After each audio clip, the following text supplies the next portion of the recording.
আসসালামু আলাইকুম। আশা করি আপনারা সকলে অনেক ভালো আছেন। তো আলহামদুলিল্লাহ আল্লাহর রহমতে আমি অনেক ভালো আছি। তো আজকে আবার নতুন একটা কবুতরের ব্লগ ভিডিওতে স্বাগতম। যারা আমার এই চ্যানেলটিকে এখনও সাবস্ক্রাইব করে দেননি, সাবস্ক্রাইব করে দিবেন।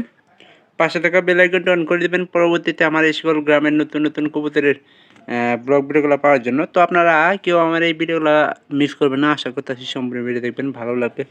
পরবর্তীতে এরকম নতুন নতুন ভিডিও তৈরি করবো, সে পর্যন্ত অপেক্ষা করবেন। তো আজকের যে ভিডিওটা সেটা হইতেছে আমাদের এই কবুতরগুলারে নিয়ে।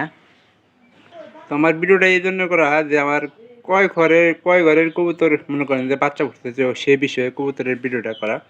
তো আমাদের 2 ঘরের কবুতরের বাচ্চা মোটামুটি এখন বর্তমানে ফুটে গেছে গা। তো 2 ঘরের মোটামুটি বাচ্চাগুলো কিন্তু ভালো হয়েছে। এটা দেখলেন, আর প্রথমে যেটা দেখছেন ওটাও কিন্তু বাচ্চা ভালো হয়েছে। তো এই কবুতরের বাচ্চাটা দেখেন, এই কবুতরের বাচ্চাও কিন্তু আলহামদুলিল্লাহ অনেক ভালো হয়েছে। আল্লাহ, এটা হাতই দিতেছে না, কি বা দাঁড় দিলি।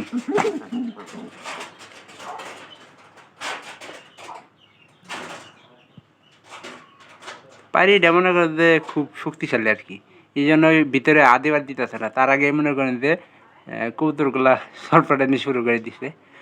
আর কবুতরগুলা একটা বিষয় হলো যে পায়রি ভালো হইলেই কবুতরের বাচ্চা ভালো হয়, আর পায়রি যদি ভালো না হয় তাহলে কিন্তু কবুতরের বাচ্চা ভালো হয় না। সেটা কিন্তু আপনাদের আগে বলছি। এটারে একদম খাওয়া নাই, তো খাবারে কিন্তু বর্তমানে অভাব নাই, কিন্তু একটা কম বেশি করে খাওয়াইতেছে। আর এই যে বড় যে কবুতরটা, এটারে কিন্তু প্রায় ভালোই খাবার খাওয়াইছে। এটা যদি বিক্রি করতে আগে ভাগে বিক্রি করা যেত তাহলে এটা মনে করেন যে বাচ্চা ভালো হইতো। তো এটা আগেকার বাচ্চা, আর আমাদের সবার প্রথমকার যে বাচ্চা দিছে এই সাদা বাচ্চার হিসাবে কিন্তু ওইরকমই।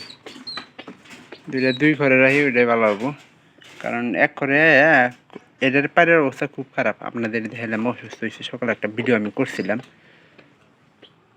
তো আর প্রায় কবুতরই আমার ঠান্ডার একটা সমস্যা দেখা দিচ্ছে। যেমন এই যে এই কবুতরের কিন্তু একটা ঠান্ডা ঠান্ডা ভাব আসতেছে। তো ঠান্ডা লাগলে কবুতরের কিন্তু শরীরে শক্তি একবারে কমে থাকে, এবং কি কবুতর মনে করেন যে অনেক দুর্বল হয়ে পড়ে। তো সমস্যাটাও অনেক।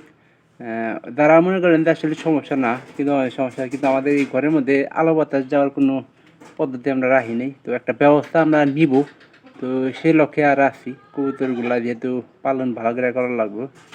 আর কবুতরগুলাও কি বাচ্চা একমাত্র লক্ষ্য। কয়েকদিন পরে কিন্তু বৃষ্টি আসবে, বৃষ্টি আসলে কবুতরগুলা কিন্তু ভালো একটা শান্তিতে থাকবে। তো আমাদের নতুন করে 2 জোড়া ঘরে মনে করেন যে বাচ্চা ঠিকঠাক মধ্যে ফুটছে।